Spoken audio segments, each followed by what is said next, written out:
It's a history book titled The Rise and Fall of Midgand. About 800 years ago, our continent was conquered by a military force from another continent. Few records exist of the following 500 years. A period known as the Era of Darkness, or the Dark Period. Then 300 years ago, a great hero named Claudin Asgard reunited the kingdom, bringing an end to the Dark Period. Claudin, huh? Where have I heard that name before? All right, that's enough for today. Thanks for teaching me, Arthur. Your techniques are so amazing. Where did you learn them? They came from my own master, a man named Claudin. He developed them himself. Wow, they're so graceful. I wish I could move like that. I've taught you the forms, but for some reason your execution deviates from the ideal. Well, my body just kinda moves on its own. You're a handful, Velvet. But I will say you do resemble Claudin some. He was a strange person himself. He always wore this peculiar cape, for instance. Cape, you say? Deep down, Claudin was strong like fire, vivacious like water, steadfast like earth, and free like wind. I can't help but admire him to this day. Wow, I'd love to meet him. Sadly, that's impossible. Is he dead? Yes, he is. He died to protect me. That's why No way. The events recounted in this book happened 300 years ago. It can't be the same Claudin.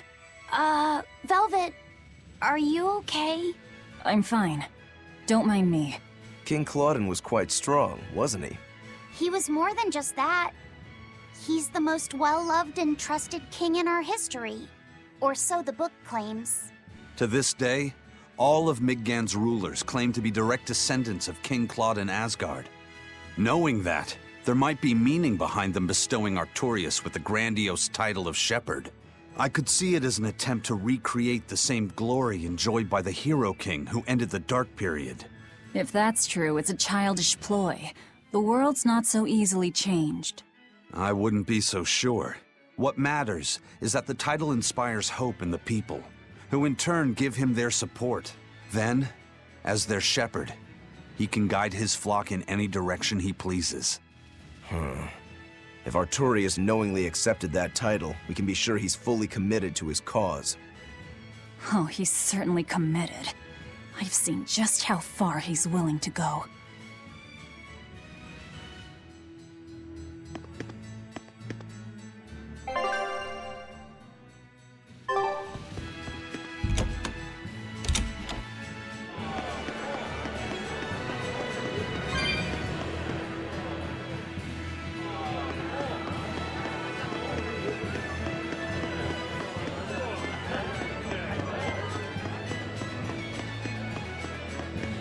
He may be the shepherd now, but no one knows who he was before the Advent, or what he did. No, they don't. But he showed up one day with a mallet in tow, routed the demons, and formed a band of skilled young exorcists. That sounds pretty suspicious. Right? But the kingdom readily acknowledged his abilities and his conviction, and threw its full support behind him. Maybe he plans on usurping power for himself. Not likely. He's worked tirelessly to rebuild the church and state, and shore up the royal family's position. Lining his pockets from the state coffers, then. Not the slightest chance. Rather, he's got all the other higher-ups worried he's working himself to death. Then what's he after? Maybe there is no ulterior motive. Maybe he is our shepherd. Whatever the case, if he hadn't shown up when he did 3 years ago, Midgand would be a smoking ruin.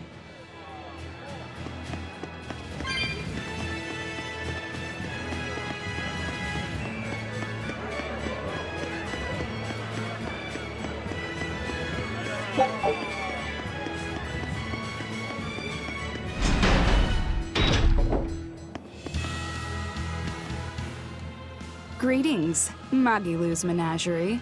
You've come to exactly the right place. You must be a Bloodwing. What do you want? You already know about the Code Red demons, right? The really strong demons the Abbey wants gone? Yeah. Would you ever consider hunting them down for us? We'll reward you properly. Reward? Why pay us when the Abbey would do it for free? It's complicated. The Abbey is calculating in their deployments, especially where Code Red demons are concerned. I get it. They'll only act if they determine the demon would cause more harm than the losses they'd incur in battling it. That does seem logical. But sometimes people have lost a loved one to such a demon. Or sometimes they have a connection to the person the demon used to be. Wherever there's a Code Red demon, you can bet there are people willing to pay good money to have it killed. And let me guess, that's where the Bloodwings come in. Exactly. There are Bloodwings all throughout Midgand who have information on these Code Red demons. If you defeat a demon and report back to my comrades, they'll make sure you're well compensated. All right, I understand. But I won't make any promises. That's fine. No sense in drawing up a contract when the hunter probably won't survive anyway. If you get results, let us know. We'll hold up our end. That being said, I'd feel guilty if I didn't help out at least a little, so here, take this. Those Bloodwings are definitely a rough crowd. To be fair, things are never that straightforward when you're dealing with demons. All that matters is that there's something in it for us if we hunt those Code Red demons. The only thing better than fighting formidable foes is getting paid for it. Just remember that these Code Red demons are tough enough to make the Abbey shiver. We'd be wise not to underestimate them. We should talk to those Bloodwings before considering any of the marks. They might have information that will help us prepare. Yeah, and we better remember to upgrade our equipment. Right.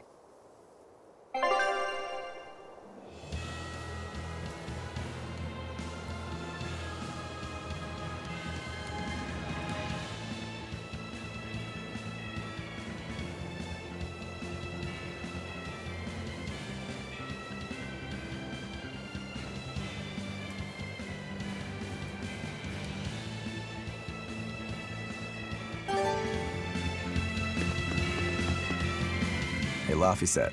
What is it, Roguro? Mabo curry. Huh? Oh. You're an interesting one. You like Mabo curry that much, huh? It smells good. And it's creamy and kind of spicy. Eating it made me feel nice. I'd say you love it then. Do all Malakim have such an appetite? Each has their own tastes. Some eat a lot, some eat a little. Just like humans or demons. What do you like, Aizen? Drinks, I suppose. What else? Pretty much just drinks. Don't you like anything else? Is it a problem if I don't? No. I'm just wondering. For me, it's drinks and candied sweet potatoes. That's where you boil strips of sweet potato in oil and then coat them in sugar, right? Yeah, I never get tired of them. So you like to drink, but you've also got a sweet tooth? Yeah. Is that so strange? No. Candied sweet potatoes. Sounds good. There's nothing to be ashamed of. It's just a sign that you're alive, remember? Right.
Have you heard? The Abbey is building a new base. I hear it's a huge temple in the middle of some mountains near a site of ancient ruins. If they've got time to build a temple, they should use it to kill more demons instead. You sure you want to talk like that here? Ha! I'm different from all those losers who swoon over the shepherd's pretty words and ignore reality. No one's found a way to cure demon blight yet, and demons are still swarming everywhere. Sure, maybe things are not as bad as they could have been, but we still have no idea what's going to happen next. Think about it. Demons could be infiltrating the city as we speak, and we'd be none the wiser. Yep, you're completely right.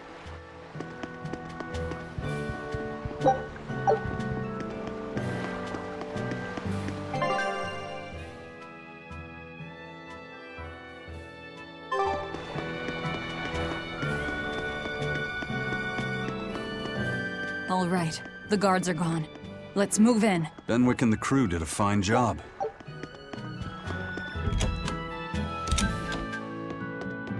Red crates. These must be our targets. The seal of Midgand Cathedral? Should we look inside? There's no need. Burn them, Laphicet. Okay.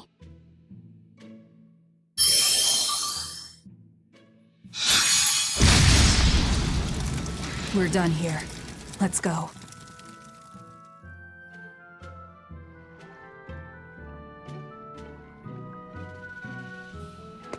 That storm cost too much time. I must report to Lord Artorias as soon as possible.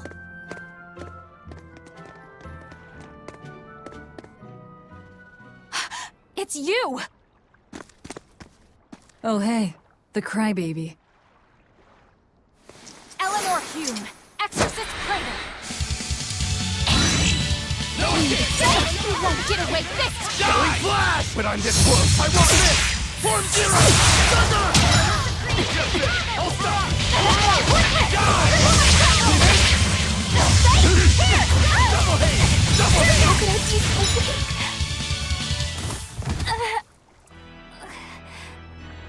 something? Willing to fight without your Malachine? No! You set the storehouse ablaze?! The people have worked so hard to withstand this time of crisis. How can you destroy what they have so painstakingly built? Because I'm not human. You'll pay for this, you demon! More Malachim up her sleeves. I will protect you, Madam Eleanor! Come and face me now, demon! He's adorable. Am I? I found you at last! That bad voice! Bienfu, you traitor! You'll never leave my clutches again! Not her! No! What are you doing? Get out there and fight! Hey, look! Is that smoke? It is! Fire! The fire has spread enough. Let's get going. You're coming with us. Let me go! Witch nippers! Madam Exorcist!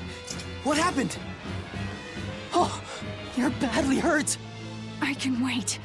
Gather the people and put out that fire. Yes, madam.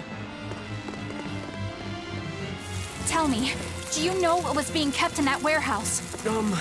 Mostly nectar, I believe. Vast stores of the medicine provided by High Priest Gideon to be distributed to doctors across the land. Medicine given by the church. Why would anybody destroy it?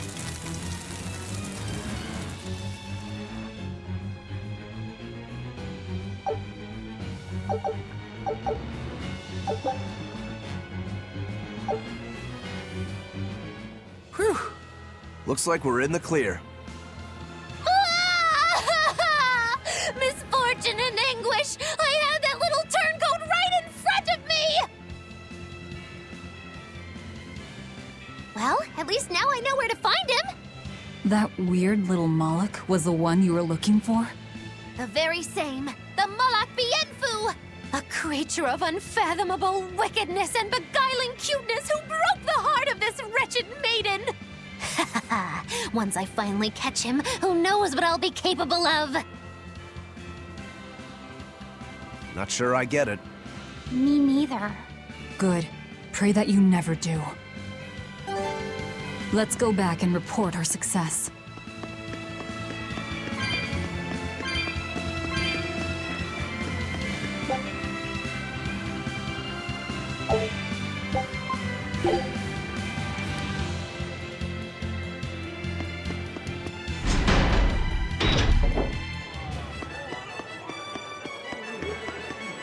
What's the deal with you and that exorcist Eleanor? She had tears in her eyes when we first saw her at Northgand. Velvet poked fun at her, calling her the crybaby exorcist.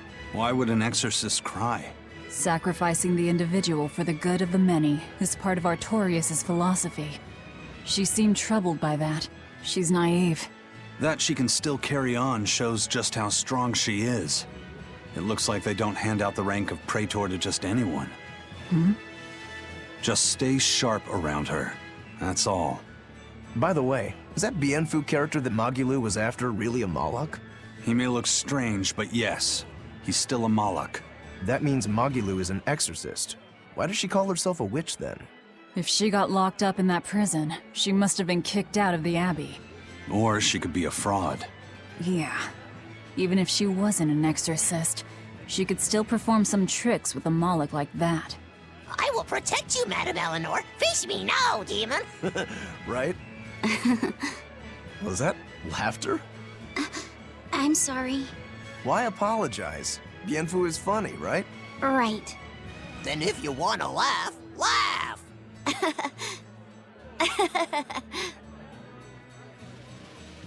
If you think that's funny, you should give it a try for yourself. Say, Hi, I'm Laufeyset. All right. Hi, I'm Laufeyset. Knock it off! Huh? what's the problem? People are staring. Don't attract attention. I'm sorry. She's so uptight. Let's try it together later, Laufeyset. All right.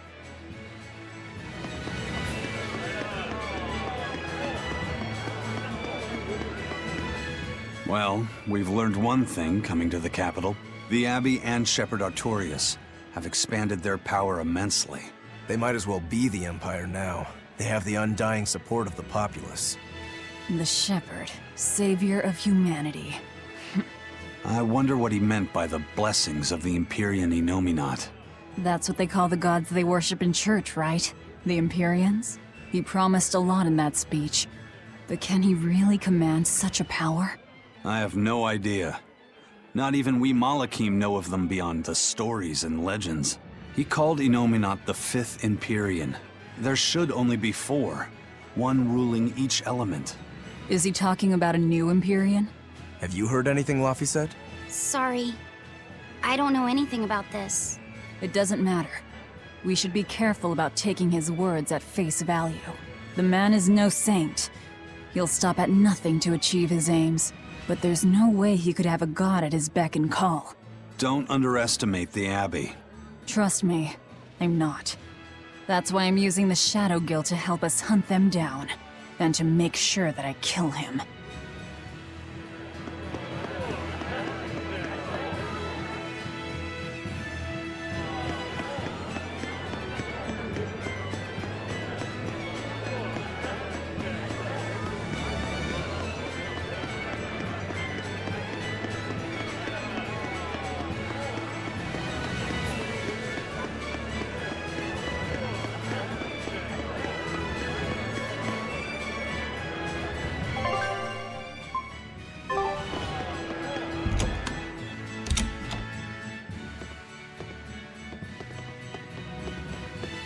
Trouble at the docks, was there?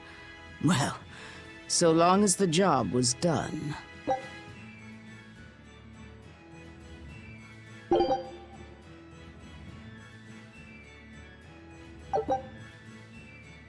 Good luck. I look forward to hearing your report. A scholar missing on the road to Gallus Lake. Strange request. If they know where he vanished, why don't they just look for him there? Exactly. And what's so illegal about a missing persons case that you gotta go to the underworld? I can think of a few possibilities, but our job isn't to ask questions.